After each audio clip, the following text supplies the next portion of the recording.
नमस्कार मित्रों।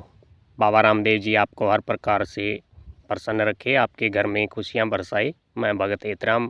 आज आपको हम जानकारी दे रहे हैं, अगर आप सेवा साधना कर रहे हैं बाबा की या अन्य देवी देवताओं की भक्ति पूजा आराधना कर रहे हैं, जैसे माता रानी की, हनुमान जी की या गोगा जी की या गुरु गोरखनाथ जी की या अन्य किसी देवी देवता की आप पूजा कर रहे हैं, उनके नाम से आरती लगा रहे हैं, दीपक लगा रहे हैं, भजन गा रहे हैं, तो उस समय आपकी आंखों में पानी आ रहा है, आपको उबासियाँ आ रही है और शरीर कई बार अपने आप ही झूमने लगता है। तो अगर ऐसे आपके साथ संकेत होते हैं तो आपको बाबा की या आपके इष्ट देव की कितने दिनों में सिद्धि प्राप्त होगी, कितने दिनों में आपके ऊपर सवारी आने की संभावना है, तो इसके बारे में आज आपको पूरी जानकारी देंगे। अगर आप वीडियो पर नए हैं तो चैनल को सब्सक्राइब कीजिएगा, लाइक कीजिएगा, कमेंट में जय बाबेरी ज़रूर लिखिएगा। मित्रों, जब भी आप अपने इष्ट देव के मंदिर जाते हैं या उनके किसी जागरण में जाते हैं या अपने घर में ही पूजा करते हैं, उनके नाम की आरती करते हैं, दीपक लगाते हैं, मंत्र जाप करते हैं, चालीसा करते हैं, तो उस समय आपके शरीर को ऐसा लगता है कि मेरा शरीर जैसे झूम रहा है, आंखों में पानी गिर रहा है, उबासियाँ आना शुरू हो जाती है और आपके आज्ञा चक्र पर यानी दोनों आँखों के बीच में एक ज्योत सी प्रकट होती दिखाई देती है और आपको ऐसा महसूस होता है कि कोई हमारे पास खड़ा है या हमारे पीछे कोई खड़ा है या हम किसी के गोद में बैठे हुए मंत्र जाप कर रहे हैं, चालीसा पाठ कर रहे हैं।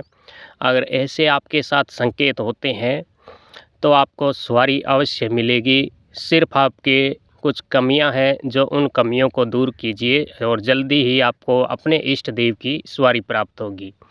वह कौन सी कमियां होती है जिस कारण देवता नहीं आ पाते हैं? पहली होती है पूजा का स्थान। जहाँ भी आप भक्ति आराधना करते हैं, पूजा अर्चना करते हैं, उस स्थान को बिल्कुल ही साफ़ रखें, गंदगी नाम की कोई भी चीज़ न छोड़ें। रोज़ाना झाड़ू पोछा लगाएं, अच्छे से सुगंधित धूप करें, क्योंकि गंदी जगह पर तो आप भी नहीं जाते हैं तो देवता कहाँ से आएंगे। इसलिए रोज़ाना तस्वीर को, अगर मूर्ति है तो मूर्ति को स्नान कराएं, चंदन का टीका लगाएं, अक्षत लगाएं, उनकी आरती करें, स्थान में पोछा लगाएं।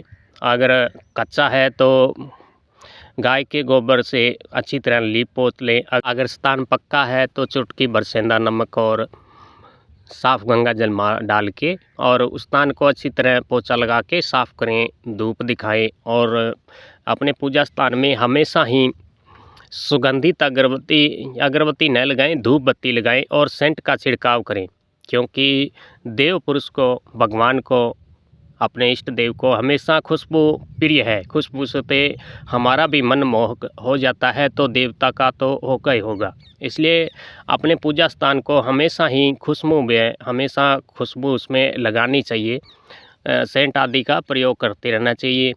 और आप चाहते हैं कि हमारे इष्ट देव की हमारे ऊपर अपार कृपा बरसे, उनकी सवारी प्राप्त हो या उनका कोई हमें गण प्राप्त हो, जिसे हम अपने घर के बारे में या अन्य किसी के बारे में पूछ पाएँ, जान पाएँ, समस्याओं के बारे में पूर्ण रूप से देख पाएँ। तो इसके लिए अपने इष्ट देव के नाम से रोज़ाना आप घर में दीपक लगाएं और दीपक हो सके तो अटल रखें। अगर आप अटल दीपक रखेंगे तो उस ज्योति स्वरूप में आपके देवता प्रकट रहेंगे और आपके घर में किसी प्रकार की परेशानी नहीं होगी और आपको बाबा की सिद्धि प्राप्त होगी। और जो भी भगत सिद्धि की कामना रखते हैं उनको एक बात का विशेष ध्यान रखना चाहिए। पर स्त्री गमन, पराई औरत को हमेशा माँ बहन के रूप में ही देखना चाहिए और पर निंदा, किसी की भी निंदा न करें। निंदा करने से हमारी शरीर की शक्ति का ह्रास होता है, हमारी कमाई हुई शक्ति नाश होती है।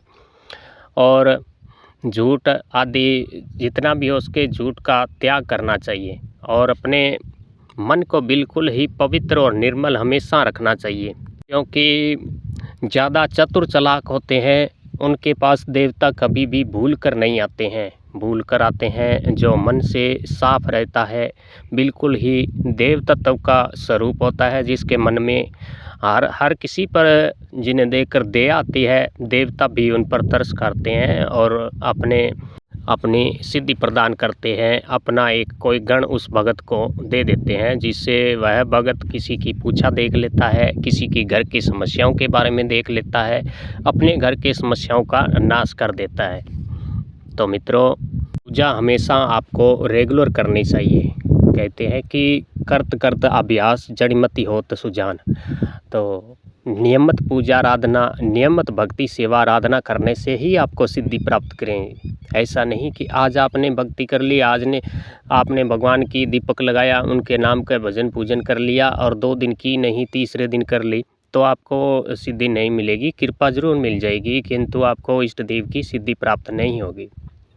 अगर आप लगातार एक समय ही भक्ति पूजा करेंगे, नियमित समय रोजाना भक्ति पूजा करेंगे तो देवता प्रसन्न होते हैं और उस ठीक नियमित समय पर देवता घर में आते हैं और अपने भक्त को आशीर्वाद देते हैं। और नियमित रूप से बिना किसी दिन को नागा किए आप रेगुलर भगवान की, अपने इष्ट की पूजा आराधना सेवा करते रहेंगे और 1 वर्ष तक आप कर लेंगे तो आपको अपने इष्ट की सिद्धि मिलेगी। और सिद्धि भी ऐसी मिलेगी कि आप किसी का भी संकट क्षण भर में काट सकते हैं। और वैसे तो सवारी सिर्फ 3 महीनों में मिल जाती है, 90 दिन की एक साधना होती है, 90 दिन में सिद्धि मिलती ही मिलती है। यह बात हम लिख कर दे सकते हैं आपको। अगर आप सच्चे भाव से और पूर्ण निष्ठा भाव से अपने इष्ट की भक्ति आराधना करेंगे तो 90 दिन में इष्ट की सिद्धि प्राप्त हो जाएगी, यह तो क्लियर है। और देवता तो भक्त का मन देखता है, भाव देखता है, कौन से भाव, किस भाव से यह पूजा कर रहा है, उसी प्रकार की सिद्धि अपने भगत को प्रदान करते हैं। तो मित्रों, अपने मन को बिल्कुल ही निर्मल व साफ रखें। किसी को नुकसान करने की या बुरे करने की सोच को निकाल कर आप भक्ति आराधना करेंगे और 3 महीने रेगुलर अपने इष्ट की साधना करेंगे। अगर आपको ऐसे संकेत मिलते हैं तो आपको सवारी भी मिलेगी और अपने इष्ट की सिद्धि भी मिलेगी। अन्य किसी जानकारी के लिए आप कमेंट कर सकते हैं। अगर आप चैनल पर नए हैं तो सब्सक्राइब कीजिएगा। हमसे पर्सनल बात करने के लिए शाम से 6 बजे से 7 बजे के बीच कॉल कर सकते हैं। व्हाट्सएप पर आप कभी भी किसी प्रकार की जानकारी ले सकते हैं, बिल्कुल निःशुल्क है। जय बाबेरी, जय बालाजी।